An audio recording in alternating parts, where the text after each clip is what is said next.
Fram eftir árinu ríkti óvissa rekstur réttargeðdeildar fyrir ósakhæfa afbrotamenn. Seint í mars keypti ríkið meðferðarstofnun fyrir áfengisjúklinga að Sogni í Ölfusi í því skyni að breyta henni í réttargeðdeild. Áður hafði staðið styrr það í hreppsnefnd Ölfushrepps hvort staðfesta ætti úrskurð byggingarnefndar sem heimilað hafði fyrirhugaða starfsemi.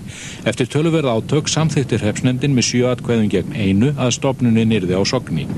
Sjöfn Halldórsdóttir var mjög óánægð.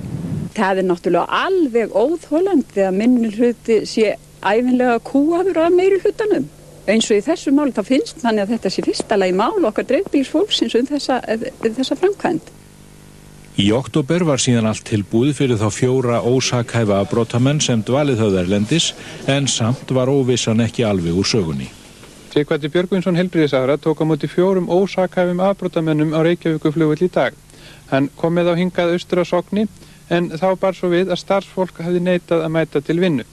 Hvernig ætlið þið að bregðast við þessu, Sighvatur? Við munum bregðast við því þannig að við munum útvega fólk til þess að tryggja það að þetta fólk sem nú komið hingað heim eftir margra ára bið, það þurfi ekki að senda það burtu aftur.